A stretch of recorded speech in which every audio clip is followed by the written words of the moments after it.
பாட்டி சொல்றாங்க, புது ட்ரஸ்டி இப்போ வந்திருக்காங்க, புதுசா சேர போறாங்க, அது வேற யாரும் இல்ல நம்ம அன்பரசி தான் அப்படின்னு சொன்னோன்னே அன்பரசிக்கு ஒரே ஷாக்கா இருக்கு. அப்ப வந்து மஞ்சு சொல்றாங்க, என்ன அன்பரசி, உன்னை பிரின்சிபல் வந்து டிசி கொடுத்து அனுப்பணும்னு நினைச்சாருல, இப்போ நீ நினைச்சா பிரின்சிபலவே தூக்கலாம் அப்படின்னு சொல்றாங்க. அன்பரசி கிட்ட பாட்டி சொல்றாங்க, நீ எதை பத்தியும் கவலைப்படாத, வாழ்க்கை உன எந்த நல்ல நிலைமைக்கு கொண்டு போகணுமோ அந்த நிலைமைக்கு கொண்டு போகும், நீ எதை பத்தி கவலைப்படாத வான்னு சொல்லி மீட்டிங் ரூமுக்கு கூட்டிட்டு போறாங்க. அப்ப வந்து சந்திரசேகர் சொல்றாரு, இந்த ட்ரஸ்டில அன்பரசியும் ஒருத்தரா இருக்கனால எங்க கிட்ட எதுவும் கேட்க வேண்டியது அவசியம் இல்ல அப்படின்னு சொன்னே பாட்டியும் சொல்றாங்க, ஆமா எந்த முடிவு எடுக்கிறதா இருந்தாலும் எனக்கு போன் பண்ண வேண்டிய அவசியமே இல்ல, அன்பரசி கிட்டே கேட்டா போதும், ஏன்னா அன்பரசிக்கு அவ்வளவு பக்குவம் இருக்கு அப்படின்னு சொல்லும் போதே கோச் சொல்றாரு, சார் இதை சொல்லிடலாமா அப்படிங்கிறாங்க. வேண்டாம் அப்படிங்கிற மாதிரி பிரின்சிபல் பாக்குறாரு. இல்ல சொல்லிடலாங்க அப்படின்னு சொல்றாங்க. என்னது அப்படின்னு கேக்குறாங்க பாட்டி. அதுக்கு வந்து பிரின்சிபல் சொல்றாரு, அது ஒண்ணு இல்ல, ஆல் ஓவர் தமிழ்நாட்டுக்கே ஒரு சர்க்குலர் வந்திருக்கு காலேஜ் எல்லாத்துக்குமே, இந்த சர்க்குலரை வாங்கி படிக்கிறாங்க, படிச்சது நல்ல விஷயம் தானா அப்படின்னு சொல்லிட்டு எல்லா பிளேயர்ஸே வர சொல்லுங்க அப்படின்னு சொல்லி எல்லா பிளேயர்ஸும் வந்திருக்காங்க. நம்ம அனன்யா முதல் கொண்டு எல்லாருமே வந்திருக்காங்க. மேடம் இதா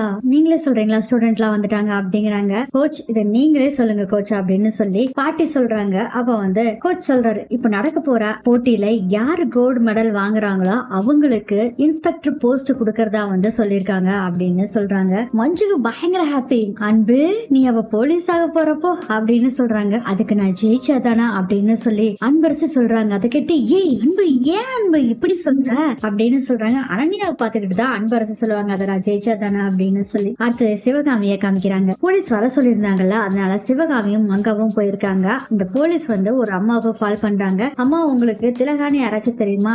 தெரியும் சார், அவ கொஞ்ச நாள் எங்க கிட்டதான் ஒரு வேலை செஞ்சுட்டு இருந்தா, ஆனா கொஞ்சம் கொஞ்சமா காசு எங்கேயோ தொலைஞ்சு போற மாதிரி தெரிஞ்சது, அதனாலதான் அவளை வேலையை விட்டு நிறுத்திட்டேன் சார் அப்படிங்கிறாங்க. அம்மா உங்களுக்கு சிவகாமின்னு யாராச்சும் தெரியுமா அப்படின்னு கேக்குறாங்க. ஏங்க சார் கேக்குறீங்க அப்படிங்கும்போது பகீர்னு இருக்கு சிவகாமிக்கு. இல்ல சொல்லுங்க சிவகாமின்னு உங்களுக்கு தெரியுமா? ஆமாங்க சார், என் ஃப்ரெண்டு தான் சார், ஏதாச்சும் அவங்க வீட்டுல பிரச்சனை பண்ணிட்டாங்களா அந்த திலகா? இல்ல ஒண்ணு இல்லைங்க அப்படின்னு சொல்லிட்டு போனை கட் பண்ணிடுறாங்க. அப்பதான் அவாடா அப்படின்னு நினைச்சிட்டு, அம்மா நீ ஏற்கனவே இதுக்கு ஆளெல்லாம் செட் பண்ணிட்டியா, எனக்கு இது தெரியாம போச்சியா அப்படின்னு நினைச்சிட்டு இருக்காங்க மனசுக்குள்ள சிவகாமி. அடுத்து அன்பரசி காமிக்கிறாங்க. அன்பரசி, பாட்டி, சந்திரசேகர், மஞ்சு எல்லாரும் காலேஜ் இருந்து வெளியே வந்து பேசிட்டு இருக்காங்க. அன்பரசி சொல்றாங்க, ரொம்ப தேங்க்ஸ் சார் அப்படின்னு சொல்லிட்டு, ரொம்ப தேங்க்ஸ் மேடம், நீங்க இல்லைன்னா இந்நேரம் என்னை காலேஜ் விட்டு வெளியே அனுப்பியிருப்பாங்க அப்படின்னு சொல்றாங்க. அதுக்கு பாட்டி சொல்றாங்க, அன்பரசி நீ எப்பயுமே தோல்வியை கண்டு பயந்ததே இல்ல, தோல்வியே உன்னை கண்டு ஓடி போற அளவுக்கு நீ முயற்சி எடுத்துட்டே இருப்ப, கண்டிப்பா சக்சஸ் ஆவா அப்படின்னு சொல்லிட்டு இருக்காங்க. சந்திரசேகர் சொல்றாரு, இங்க பாருமா நான் இருக்கிறவர்களும் உனக்கு என்ன கவலை, உனக்கு எப்பயுமே நான் தோக்க விட மாட்டேன் அப்படின்னு சொல்லிட்டு மனசுக்குள்ள நினைச்சிட்டு இருக்காரு சந்திரசேகர். நீ தான் என்னோட குட்டிமான்னு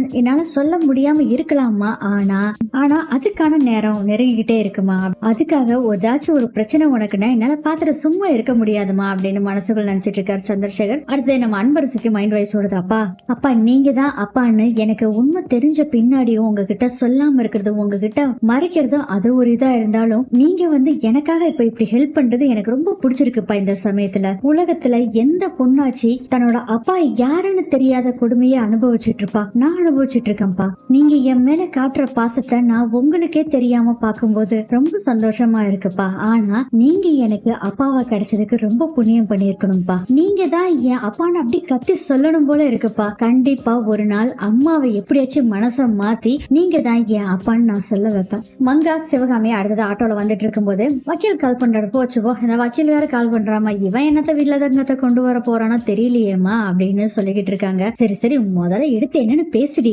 சிவகாமி அப்படின்னு சொல்றாங்க. மங்கா, ஹலோ சொல்லுங்க சார். மேடம் உங்க ஹஸ்பண்டுக்கு நான் ஏற்கனவே கூப்பிட்டேன், நிறைய தடவை கூப்பிட்டேன், ரீச்சே ஆகல அவருக்கு, அவர் போனே எடுக்கல, அதனாலதான் உங்களுக்கு கூப்பிட்டேன் மேடம். நேத்து அவரை வர சொல்லியிருந்தேன் மேடம், அவரும் வந்தாங்க, வந்துட்டு என்னன்னு தெரியல பாதியில நாங்க போயிட்டு அப்புறம் வரோம்னு சொல்லிட்டாங்க மேடம். ஆக்சுவலா எதுக்காக நான் அவரை கூப்பிட்டேன்னா அவருக்கு சரியில்லாத விஷயம் உங்களுக்கு நல்ல விஷயம் அப்படிங்கிறாங்க. எனக்கு நல்ல விஷயமா என்னது அப்படின்னு கேக்குறாங்க சிவகாமி. மேடம் அந்த 30 நாள் அவகாசம் கேட்டிருந்தாருல சந்திரசேகர், ஆமா அவர் கேட்டிருந்தாரு, அந்த 30 நாள் முடிய போகுது மேடம், அதனால ஜட்ஜு வந்து நேரா அவரை ஆஜர் பண்ண சொல்லிருக்காங்க. இன்னும் 3 நாள்ல சந்திரசேகரோட முதல் மனைவியும் மகளும் வந்து ஆஜர் ஆகலைன்னா சொத்து முழுதும் அனன்யாவுக்கு போயிரும் அப்படின்னு சொல்றாரு வக்கீல். இதை கேட்டோடனே ரொம்ப சந்தோஷமாயிருது. இங்க பாருங்க நான் வந்து வெளியே வந்திருக்கேன், அவருக்கே நீங்க திரும்ப திரும்ப கூப்பிடுங்க, போன் எடுப்பாரு அப்படின்னு சொல்லிட்டு போனை கட் பண்ணிட்டு அவ்வளவு ஹாப்பியா ஃபீல் பண்ணிட்டு இருக்காங்க சிவகாமி. மா என்ன சந்தோஷம் தாங்க முடியலமா, எல்லாம் கேட்டேன், இன்னும் 3 நாள்ல நமக்கு சொத்து கையிலுக்கு வரப்போகுது, அதான சொல்றேன்மா. அதேதாம்மா, இன்னும் 3 நாள் நம்ம தூங்கவே கூடாது, இரவு பகல்னு பார்க்காம வேலை செஞ்சு அந்த சொத்தை நம்ம கைக்கு கொண்டு வரதுக்கு பாக்கணும். இந்த காலையில இருந்து இவ்வளவு பிரச்சனை பண்ணதுக்கு இந்த விஷயம் இப்ப சொன்னாங்க பாத்தீங்களா, அது ரொம்ப சந்தோஷமா இருக்குமா. சிவகாமி சொன்னேன்னு மங்கா சொல்றாங்க செஞ்செல்லாம் விடு அப்படின்னு சொல்லிட்டு இருக்காங்க. அடுத்து நம்ம அனன்யாவை காமிக்கிறாங்க. அனன்யா ஃப்ரெண்டு கிட்ட ஒருத்தர் சண்டை போட்டாங்கல்ல அனன்யா, அவங்க வர்றாங்க.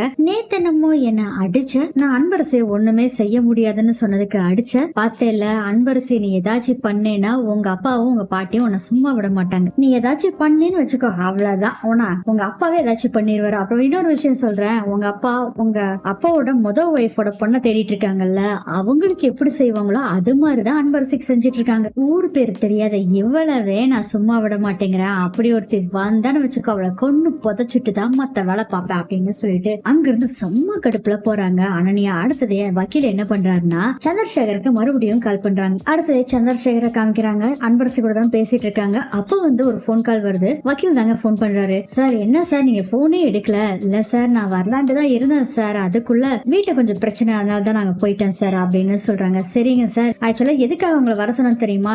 உங்களுக்கு கொடுத்த 30 நாள் கால அவகாசம் முடிஞ்சிருச்சு. இப்போ உங்க சொத்து பூரா உங்க 2வது மனைவிக்கும் அனன்யாவுக்கும் தான் போக போகுது சார். நீங்க உடனே வரணும். சாம்பர்ல இருக்காரு ஜட்ஜு, அவருக்கு பார்த்து பேசணும்னு சொல்றாரு, வாங்க அப்படின்னு சொல்றாங்க. சரி சார் வரேன்ட்டு போனை கட் பண்ணிட்டு அன்பரசி ஒரு முக்கியமான வேலை நான் போயிட்டு வந்துறேன் அப்படின்னு சொல்லிட்டு சந்திரசேகர் பாட்டி அங்க இருந்து கிளம்பிடுறாங்க. அடுத்தது விஸ்வா வந்துட்டு இருக்காரு காலேஜுக்கு. கரெக்டா அங்க அனன்யா வர்றாங்க. விஸ்வாவும் இறங்கி வர்றாங்க. அதை பார்த்துட்டு ஆஹா இந்த அன்பரசிக்கு ஒண்ணுன்னா எல்லாரும் படம் எடுத்துட்டு வந்துருவாங்கய்யா அப்படின்னு நினைச்சிட்டு, என்ன விஸ்வா இந்த பக்கம் வந்திருக்க? என் பர்த்டேக்கு நீ வரவே இல்ல, நீ வருவேன்னு எதிர்பார்த்துக்கிட்டே இருந்த விஸ்வா. நான் உன்னை எவ்வளவு காதலிக்கிறேன் தெரியுமா விஸ்வா, அது ஏன் நீ புரிஞ்சுக்கவே மாட்டேங்கிற விஸ்வா. சின்ன வயசுல இருந்தே உன்னை நான் லவ் பண்ணிட்டு இருக்கேன் விஸ்வா. இப்படி விஸ்வா செம்ம கடுப்புல மறைச்சு பார்த்துட்டு இருக்காரு. விஸ்வா அப்படி பாக்காதீங்க விஸ்வா, நீங்க பாக்குறீங்களா அந்த பார்வையில நான் மட்டும் இல்ல உங்க மேல இருந்த கோவம் எல்லாமே தொலைஞ்சு போயிடுச்சு. பொறுத்து பார்த்தாரு விஸ்வா, பொங்கி எழுதிட்டாரு. ஏய் உன்னோட பேச்ச கேக்குறதுல எனக்கு டைம் எல்லாம் இல்ல, அங்க அன்பரசிக்கு டிசி கொடுத்துருவேன்னு சொல்லிட்டு இருக்காங்க, நான் போகணும் கிளம்பு அப்படிங்கும் போது நில்லுங்க விஸ்வா, நீங்க பதட்டப்படுற மாதிரி எதுவுமே ஆகல விஸ்வா. அன்பரசிய இந்த காலேஜே கொண்டாடுற அளவுக்கு என் அப்பாவும் பாட்டியும் பண்ணிட்டாங்களே அப்படிங்கும் போது என்ன சொல்றா இவ அப்படின்னு சொல்லி பாக்குறாரு விஸ்வா. காலேஜ்ல அவளை ட்ரஸ்டி மெம்பர் ஆக்கிட்டாங்க விஸ்வா. அவளுக்கு டிசியும் கொடுக்கல, ஒன்னும் கொடுக்கல, போதுமா? என்ன சொல்ற அனன்யா? ஏன் விஸ்வா அப்படியே உங்களுக்கு ரொம்ப சந்தோஷமா இருக்கும்ல? அனன்யா அந்த வீடியோவை எடுத்து அனுப்புனது அன்பரசி இல்லைன்னு சொல்லி எல்லாருக்குமே தெரியும். யார் அந்த வீடியோவை எடுத்தாங்களோ அவளை நான் சும்மா விட போறதுல அவங்கள கண்டிப்பா நான் கண்டுபிடிக்க போறேன் அப்படின்னு சொல்லிட்டு இருக்கும் போதே மைண்ட் வாய்ஸ் ஓடுது அனன்யாக்கு. நீங்க என்ன பாடுபட்டாலும் கண்டுபிடிக்க முடியாது விஸ்வா. விஸ்வா ஒரு நிமிஷம் அப்படின்னு சொல்லி காருக்கு போனா அனன்யா ஆக்சுவலா என்ன எடுத்துட்டு வராங்கன்னா 500 ரூபாய் எடுத்துட்டு வந்து இந்தாங்க விஸ்வா அப்படின்னு சொல்றாங்க. என்னடி இது அப்படின்னு கேக்குறாங்க. அது ஒண்ணு இல்ல விஸ்வா, கல்யாணத்துக்கு முன்னாடி நம்ம பெட் கட்டணும்ல, நீங்க 5 ரூபாய்க்கு பெட் கட்டினீங்க, அதுல நீங்க ஜெயிச்சிட்டீங்க, நான் தோத்துட்டேன், அதுக்குதான் இந்த 500 அப்படின்னு அந்த 500 ரூபாவை கொடுத்துட்டு, அப்புறம் விஸ்வா நடக்க போற டோர்னமெண்ட்ல நான் ஜெயிச்சு நான் தான் கப் அடிக்க போறேன், அவளை தோக்கடிக்க போறேன், அதையும் நீங்க பாப்பீங்க அப்படின்னு சொல்லிட்டு அங்க இருந்து போயிடுறாங்க அனன்யா. ஆனா அந்த 500 ரூபாய் பார்த்துட்டு அவ்வளவு சந்தோஷமா பாத்துட்டு இருக்காங்க விஸ்வா. அப்ப அன்பரசி மஞ்சு 2 பேரும் வர்றாங்க. விஸ்வா அதை பார்த்தோன்னே அன்பரசி என்ன அன்பரசி எனக்கு போன் வந்தது, என்னமோ சுபா விஷயத்துல உனக்கு டிசி கொடுக்க போறாங்கன்னு சொல்லி போன் வந்தது, அதனாலதான் நான் அவசரமா வந்தேன், ஆனா இங்க காலேஜ்ல வேற விஷயம் நடந்திருக்கு அப்படின்னு சொல்றாங்க. அன்பரசி விஸ்வா பாக்க, விஸ்வா அன்பரசி பாக்க 2 பேரும் பாத்துட்டு இருக்கிறத பார்த்துட்டு ஆஹா இங்க வேற விஷயம் ஒண்ணு நடக்குது, நம்ம எதுக்குடா இங்க குறுக்க நின்னுட்டு இருக்கணும் அப்படின்னு சொல்லிட்டு அன்பரசி நீங்க 2 பேரும் பேசிட்டு வாங்க, நான் போய் கேண்டீன்ல காஃபி குடிச்சிட்டு வரேன் அப்படின்னு சொல்லிட்டு எஸ்கேப் ஆயிடுறாங்க மஞ்சு. விஸ்வா அப்படியே அன்பரசிய ரொமான்டிக்கா லுக் விட்டுட்டு இருக்காரு. இதோட இந்த எபிசோட் முடியுது.